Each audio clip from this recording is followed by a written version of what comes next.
कल यानी कि शुक्रवार 27 तारीख को धनबाद में भव्य रथ यात्रा निकलेगी भगवान जगन्नाथ महाप्रभु का। और ये जो मनोरम दृश्य है वो आपको देखने को मिलेगा धनबाद के टाउन में। और जो पूरा प्रोग्राम हो रहा है वो इस्कॉन टेम्पल के द्वारा करवाया जा रहा है और मुख्य अतिथि के रूप में कई लोग यहाँ पर आएंगे, सांसद विधायक की मौजूदगी रहेगी और तमाम श्रद्धालु जो जगन्नाथ प्रभु की दर्शन का आशा रखते हैं वो सभी लोग आएंगे, रथ यात्रा में शामिल होंगे, रथ को खींचेंगे। इस वक्त हम लोग धनबाद के गोल्फ ग्राउंड में हैं और हमारे पीछे जो आप देख पा रहे हैं ये मुख्य द्वार बनाया गया है और यहाँ पर 3 दिवसीय कथा का भी आयोजन कराया जाएगा। और कथा का आयोजन होगा, आप देख पा रहे होंगे कि ये मुख्य द्वार है, यहाँ से जो है एंट्री होगी। और ये जो पंडाल बनाया गया है इसमें लगभग 1 लाख लोगों की बैठने की क्षमता के अनुसार बनाया गया है। और जो सबसे पहला जो आप पंडाल देख रहे हैं ये टेम्पल के रूप में बनाया गया है और यहाँ पर मुख्य रूप से रथ को रोका जाएगा।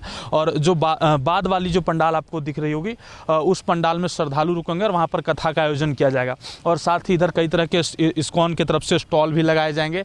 और बीते दिनों प्रेस कॉन्फ्रेंस के माध्यम से इस्कॉन संस्था के द्वारा तमाम जानकारियां प्रेस मीडिया और इलेक्ट्रॉनिक मीडिया के साथ लोगों तक साझा की गई, जिसमें बताया गया कि जो धनबाद के विधायक हैं राज सिन्हा और साथ ही अगल बगल क्षेत्र के जो जनप्रतिनिधि हैं, जो मुख्य लोग हैं, गणमान्य लोग हैं, वे लोग मुख्य अतिथि के तौर पर रहेंगे। धनबाद के सांसद ढुल्लू महतो की मौजूदगी रहेगी। और इसके अलावा जितने भी धार्मिक समुदाय से ताल्लुकात रखने वाले लोग हैं जो जगन्नाथ महाप्रभु की दर्शन की अभिलाषा रखते हैं उन लोगों की मौजूदगी रहेगी। और साथ में लगभग लाखों श्रद्धालुओं की भीड़ यहाँ पर उमड़ेगी। हमारे साथ अधिक जानकारी के लिए इस्कॉन के डिवोटी हैं, हम लोग बात करेंगे और जानेंगे कि जो स्टॉल यहाँ पर लगाए जाएंगे और जो मंदिर का निर्माण हो रहा है वो किस तर्ज पर हो रहा है और उसकी क्या खासियत है। जो स्टॉल लगाए जा रहे हैं उनका क्या नाम है और क्या वहाँ पर उपलब्ध कराया जाएगा? आप हमारे पीछे देख सकते हैं, बहुत ही सुंदर स्टॉल बन रहा है। तो इसका नाम आनंद बाज़ार रखा है हमने। जगन्नाथपुरी में आप देखेंगे जो सबसे फेमस है वो आनंद बाज़ार ही फेमस है। जो कोई भक्त आनंद बाज़ार में जाता है वो आनंदित होकर के ही बाहर निकलता है। तो उसी तरीके से जो भी भक्त धनबाद में हैं अगर वो इस आनंद बाज़ार में जाते हैं तो आनंदित होकर के ही बाहर निकलेंगे, क्योंकि बहुत सारे स्टॉल्स हैं उसके अंदर में। जो सबसे मेन स्टॉल है एक मैचलेस गिफ्ट का स्टॉल है, वहाँ पे सारे डिवोशनल आइटम मिलेंगे। भगवान की पूजा की सामग्री से लेकर के कुछ भी अगर आपको चाहिए तो वो सारी चीज़ें मिलेंगी। उसके अलावा हमारे ग्रंथ का स्टोर होगा जो कि हमारे श्रील प्रभुपाद जी ने लिखा है। तो किसी भी तरीके का ग्रंथ आपको चाहिए होगा तो वो आपको वहाँ पे मिलेगा। उसके अलावा भगवान का जो भी भोग लगता है वो भी प्रसाद वितरण का स्टॉल वहाँ पे होगा। उसके अलावा फिर अगर आपको कोई आध्यात्मिक सवाल है, उसका जानकारी चाहिए कि जीवन का असली लक्ष्य क्या है, और ये सारी जानकारियाँ भी वहाँ आपको मिलेंगी।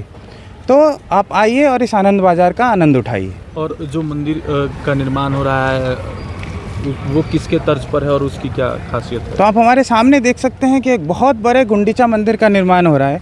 जब भगवान रथ पे आरूढ़ होकर के निकलते हैं तो वो गुंडीचा मंदिर में 7 दिन तक रहते हैं। तो भगवान जगन्नाथ के लिए स्पेशली इस गुंडीचा मंदिर का निर्माण हो रहा है और इसको स्पेशली अयोध्या के राम मंदिर के तर्ज पे बनाया गया है। तो धनबाद वासियों को राम मंदिर धनबाद में ही देखने को मिलेगा। तो यहाँ पे भगवान आरूढ़ होंगे और यहाँ पे भगवान जो हैं सो मंदिर में विराजित होंगे और उनकी पूजा अर्चना हो रही होगी, भगवान भक्तों को दर्शन दे रहे होंगे। तो धनबाद वासी आकर के और भगवान जगन्नाथ के कृपा का पात्र बन सकते हैं। कल के पूरे कार्यक्रम का मुआयना हम लोग आपको 11 स्कॉप्स के माध्यम से कराएंगे। तो 11 स्कॉप्स से आप लोग इसी तरह से लगातार जुड़े रहे और कल के पूरे प्रोग्राम का प्रसारण 11 स्कॉप्स के द्वारा किया जाएगा। फिलहाल मिलते हैं किसी अन्य खबरों के साथ। सहयोगी रोशन के साथ प्रभात रंजन।